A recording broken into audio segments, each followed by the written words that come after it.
Oui, bonjour à toutes, bonjour à tous. Je vais laisser les personnes qui arrivent s'installer tranquillement. Juste pour commencer, pour vous dire que je suis ravi d'être ici pour une raison assez simple, c'est que l'industrie me tient à cœur. D'abord parce que je suis moi-même industriel à Saint-Nazaire, et puis parce que j'ai souhaité, en tant qu'industriel, m'engager en politique. Et je suis donc conseiller régional délégué à l'industrie. Et donc c'est un véritable plaisir de pouvoir introduire cette séquence. Donc merci Adrien, merci à toute l'équipe pour l'organisation. J'aime bien ce format un petit peu convivial.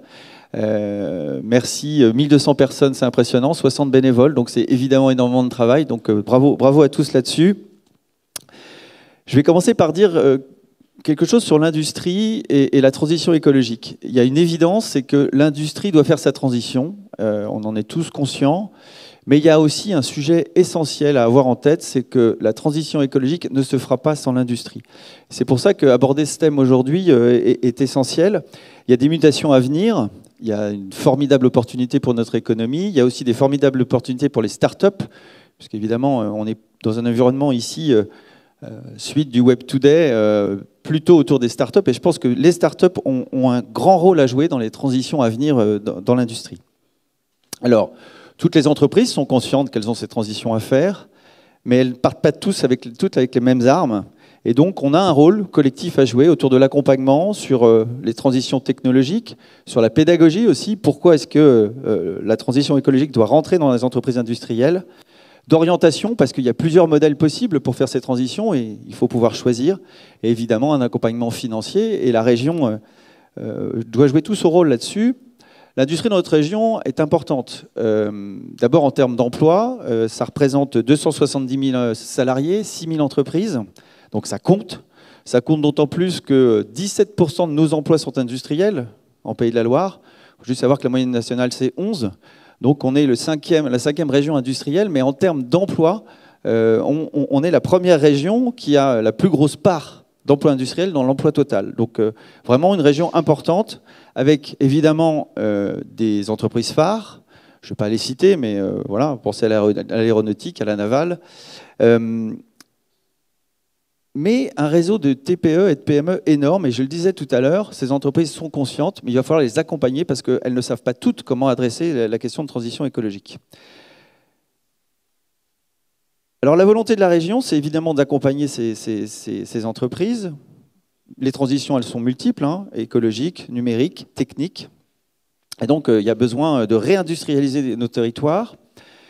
Et il y a une façon de le faire aussi, c'est d'encourager le rapprochement entre les startups et l'industrie, entre la tech et la fab, pour impulser une dynamique, pour initier de nouveaux projets et surtout pour rester compétitif. Je donnerai des exemples tout à l'heure d'entreprises qui ont réussi dans ce domaine.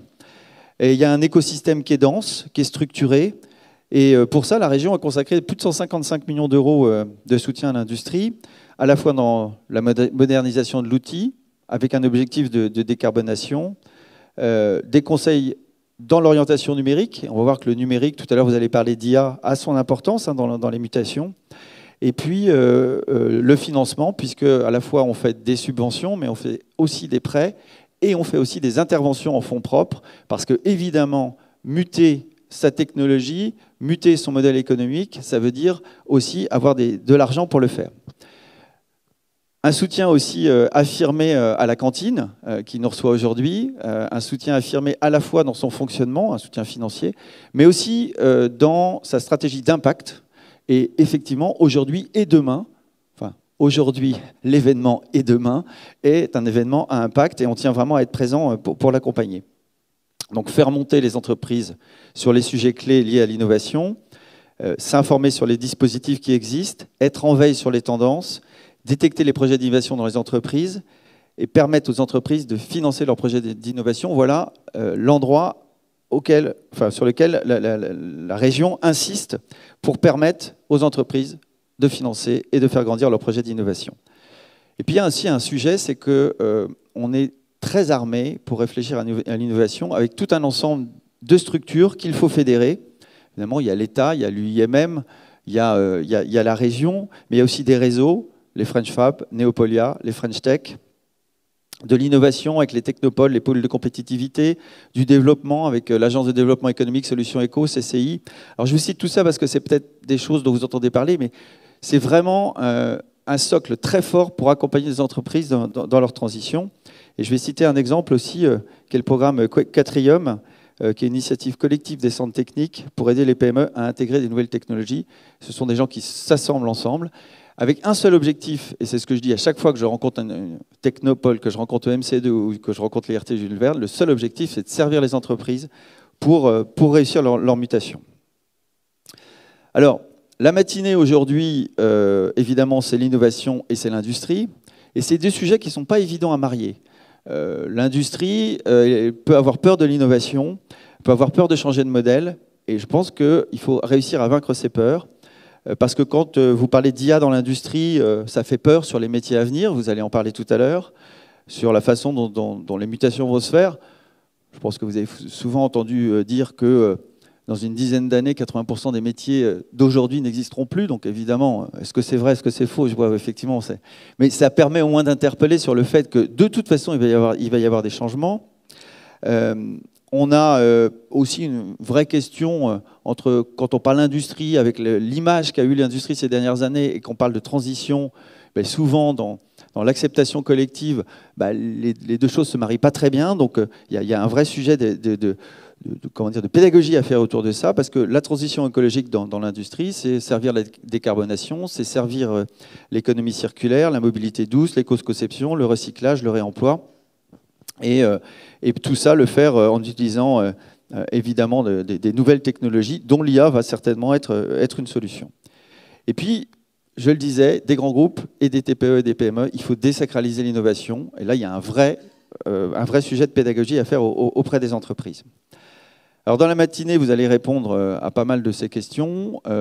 Cet événement Et Demain se situe aussi dans un événement régional plus large qui s'appelle le Printemps de l'innovation, avec plus de 80 événements qui sont organisés en ce moment sur les Pays de la Loire, dont l'événement Et Demain est un des événements phares. Je finirai sur deux sujets.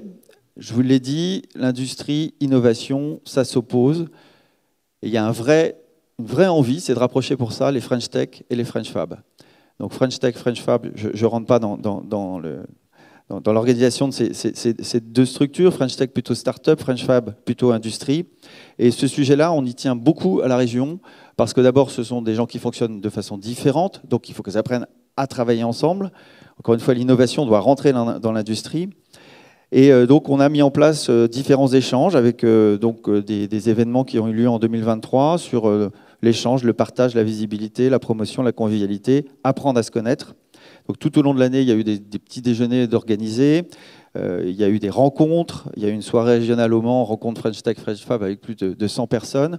L'idée étant de vraiment faire aussi du networking et faire en sorte que les solutions innovantes mises en place par les techs puissent être aussi au service de la Fab. Et puis en fin d'année 2024, je ne dirai pas plus, mais normalement un gros événement qui va pouvoir rassembler à nouveau tous ces acteurs.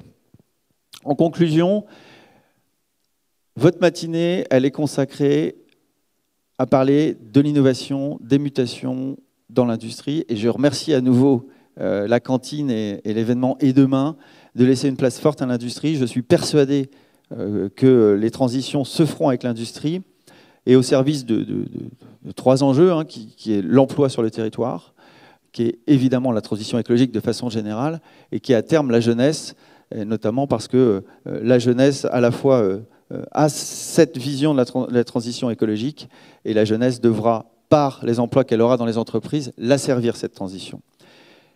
Pour finir, quelques exemples d'entreprises inspirantes en Pays de la Loire autour des termes de l'innovation. Je vais en citer 4, il y en a plein d'autres, mais voilà.